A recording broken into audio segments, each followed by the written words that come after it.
Hi friends, welcome to my YouTube channel Orissa అత్త తెలంగాణ కోడలు. అందరు ఎలా ఉన్నారు? మేమైతే బాగున్నాము. మీరు కూడా బాగుండాలని కోరుకుంటున్నాను. నేనైతే సండే స్పెషల్ అయితే ఫిష్ కర్రీ అయితే చేస్తున్నాను. చూడండి, ముందుగా అయితే ఒక కడాయి పెట్టేసి దాంట్లో కొద్దిగా ఆయిల్ అయితే వేసేసుకోవాలి.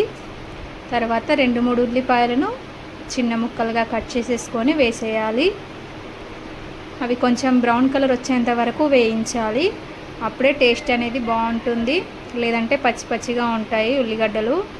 తర్వాత ఒక స్పూన్ వరకు అయితే అల్లం వెల్లుల్లి పేస్ట్ వేసుకోవాలి. అది వేసుకొని మళ్ళీ ఒకసారి కలుపుకొని 1 స్పూన్ వరకు పసుపు వేసుకోవాలి.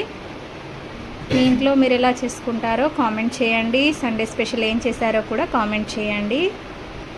నేనైతే చేప ముక్కలకైతే ముందే మ్యారినేట్ చేసేసాను. అంటే దాంట్లో ఉప్పు, కారం, మసాలా,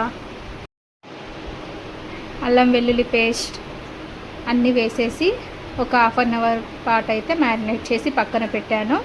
తర్వాత ఆ చేప ముక్కలని తీసుకొని ఇలా మనం ఉల్లిపాయలు వేగిపోయిన తర్వాత ఆయిల్లో వేసేయాలి. అప్పుడు ఫిష్ అనేది ఎక్కువగా స్మెల్ రాకుండా ఉంటుంది. కొంతమంది అయితే గ్రేవీ చేసి దాంట్లో ఫిష్ ముక్కలు వేసేస్తారు. కానీ అలా కాకుండా ఫిష్ ముక్కలను డైరెక్ట్గా మనం ఆయిల్లో ఫ్రై చేయడం వల్ల స్మెల్ అనేది ఎక్కువ రాకుండా ఉంటుంది, టేస్ట్ కూడా బాగుంటుంది.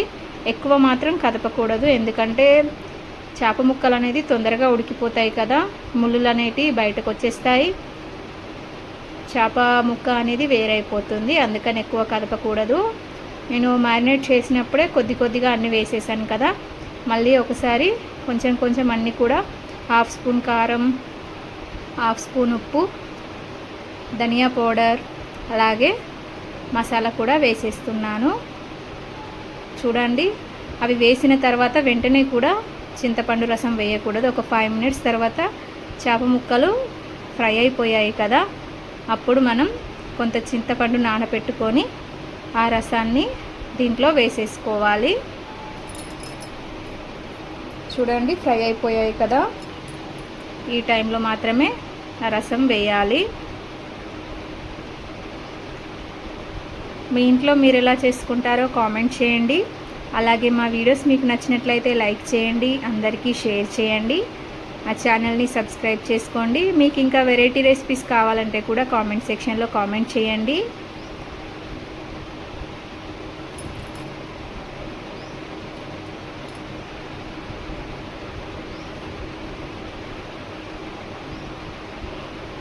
ఎక్కువ కూడా వేసుకోకూడదు, నార్మల్గా వేసుకుంటే సరిపోతుంది.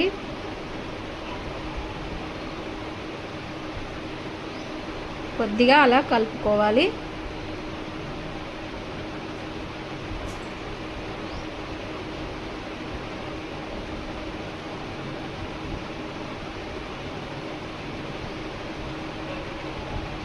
చూడండి, ఒక 5 మినిట్స్ వరకు మనము మూత పెట్టి ఉడికించుకుంటే ఇప్పుడు మనం వేసిన అంత ఉప్పు, కారం అనేది కూడా చేప ముక్కలోకి వెళ్ళిపోతుంది.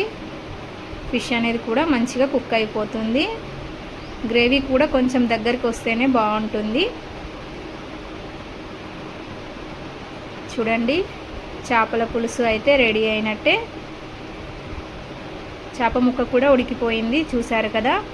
మీరు కూడా మీ ఇంట్లో ఒకసారి ఇలా ట్రై చేసి చూడండి. చాలా సింపుల్ ప్రాసెస్, చాలా బాగుంటుంది. చాలామంది చేపలు ఎలా చేయాలి అని ఆలోచిస్తూ ఉంటారు. దీనికి ఎక్కువ టైం కూడా పట్టదు, హెల్త్కి కూడా చాలా మంచిది చేప కర్రీ. మీరు కూడా మీ ఇంట్లో ఒకసారి ట్రై చేసి చూడండి. మన స్కిన్కి, హెల్త్కి కూడా చాలా మంచిది చికెన్ కంటే కూడా. చాలామంది చికెన్ కర్రీ ఇష్టంగా తింటారు, కానీ ఫిష్ కర్రీయే హెల్త్కి చాలా మంచిది.